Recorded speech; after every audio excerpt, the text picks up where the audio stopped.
کیا دریائے فرات خشک ہو رہا ہے؟ کیا واقعی لوگ اس میں سے سونا نکال رہے ہیں؟ اور اگر اس میں سونا ہے بھی تو اس کی مقدار کتنی ہے؟ کیا یہاں پر سونے کا پہاڑ ہے؟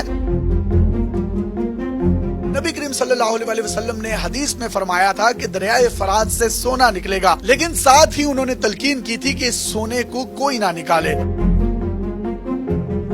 کیا واقعی دریائے فرات میں سے سونے کے پہاڑ یا سونے کی مقدار برآمد ہوئی ہے؟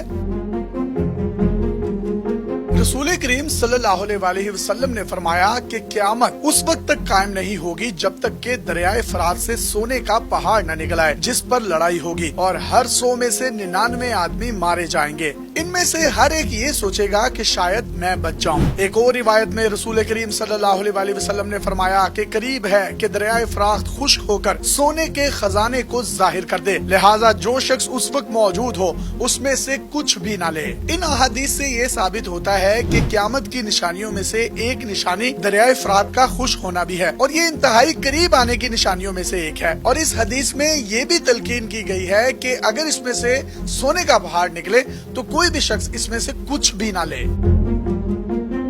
پچھلے کچھ عرصے سے کہا جا رہا ہے کہ دریائے فرات خشک ہو چکا ہے، اس میں سے ایک پرانا شہر برآمد ہوا ہے، لوگ یہاں سے سونا نکال رہے ہیں۔ کچھ لوگ تو یہ بھی کہتے ہیں کہ حدیث میں ذکر کیے گئے سونے کے خزانے سے مراد تیل کا نکلنا ہے، لیکن اس پر بات کرنے سے پہلے ہم تھوڑا سا دریائے فرات کے بارے میں جان لیتے ہیں۔ دریائے فرات تقریباً 2780 کلومیٹر لمبا ہے۔ یہ ایشیا کا 15واں اور مغربی ایشیا کا سب سے بڑا دریا ہے۔ اس کا ڈرین ایریا تقریباً 4,40,000 مربع کلومیٹر ہے جو 6 ملکوں میں پھیلا ہوا ہے۔ یہ 2 شاخوں کارا اور مراد سے مل کر تشکیل پایا ہے۔ دریائے فرات کھائیوں اور گھاٹیوں میں سے ہوتا ہوا جنوب مشرقی شام سے عراق میں ابو کمال کے مقام پر داخل ہوتا ہے۔ یہ ایک بہت بڑا دلدلی علاقہ بھی بن چکا ہے۔ دریائے فرات پر ترکی اور شام کے مقامات پر بہت سے ڈیم بنائے جا چکے ہیں۔ اس پر پہلا ڈیم 1970 کی دہائی میں تعمیر ہوا تھا۔ اب تک بننے والے ڈیموں کی وجہ سے اس کے پانی کے بہاؤ میں کمی آئی ہے۔ 15 اپریل 2014 کو ترکی نے دریائے فرات کا بہاؤ مکمل طور پر بند کر دیا تھا، جس کی وجہ سے ترکی اور شام کے بارڈر پر ہی خشک ہو گیا۔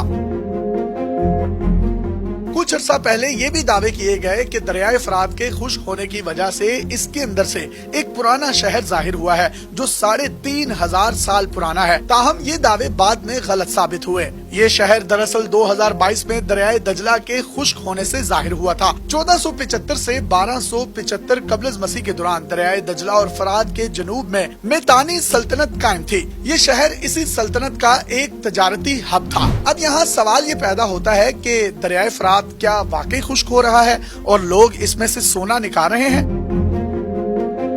پہلی بات تو یہ ہے کہ دریائے فرات میں پانی کا بہاؤ ضرور کم ہوا ہے، لیکن یہ مکمل طور پر خشک نہیں ہوا۔ دوسری بات، سونا شروع سے ہی سب سے زیادہ ڈیمانڈ والی دھات رہی ہے۔ دریائے فرات دنیا کی سب سے مشہور آبی گزرگاہوں میں سے ایک ہے۔ ایسے دعوے کیے گئے ہیں کہ اس میں بہت زیادہ سونا موجود ہے۔ دریائے فرات کی تاریخ ہزاروں سال پرانی ہے اور یہ بہت سی تہذیبوں کے لیے پانی کا ایک اہم ذریعہ رہا ہے۔ ماضی میں دریا کے کنارے پر چھوٹے چھوٹے پیمانے پر سونے کی کان کنی کی کارروائیوں کی اطلاعات موصول ہوئی ہیں۔ کچھ لوگوں نے تو دریا کے کنارے میں کافی مقدار میں سونا ملنے کا دعویٰ بھی کیا ہے، لیکن ان دعووں کی بعد میں کوئی تصدیق نہیں کی گئی اور نہ ہی اس سے متعلق کسی بھی قسم کے شواہد یا ثبوت فراہم کیے گئے ہیں کہ دریا میں کافی مقدار میں سونا موجود ہے۔ تاریخی ریکارڈ کے مطابق قدیم زمانے میں دریائے فرات کے قرب و جوار میں سونے کی کانیں موجود تھیں۔ کچھ سونا انہی کانوں سے آیا ہوگا۔ جدید دور میں شام کے مشرقی علاقے میں چھوٹے چھوٹے پیمانے پر سونے کی کان کنی کی گئی۔ یہ کام مقامی دیہاتی کرتے ہیں، لیکن یہ سونے کی بہت ہی کم مقدار ہوتی ہے۔ ماہرین کا کہنا ہے کہ دریائے فرات سے اب جو سونا نکالا جا رہا ہے وہ آس پاس کے علاقے میں سونے والی چٹانوں کے قدرتی کٹاؤ کا نتیجہ ہوتا ہے۔ ابھی تک ایسے کوئی شواہد نہیں ملے جن سے ثابت کیا جا سکے کہ دریائے فرات میں وافر مقدار میں سونا موجود ہے یا یہاں پر سونے کے بڑے پہاڑ ہیں۔ اگر ماہرین کی مانیں کہ دریائے فرات میں سونا نہیں ہے تو پھر حدیث میں جو سونے کی بات کی گئی ہے وہ کس طرف اشارہ کیا گیا ہے؟ بہت سے لوگ کہتے ہیں کہ حدیث میں سونے سے مراد تیل ہے، لیکن علماء کا کہنا ہے کہ حدیث میں بار بار واضح طور پر سونے کا نام لیا گیا ہے، اسی لیے اس سے مراد تیل نہیں بلکہ سونا ہی ہے۔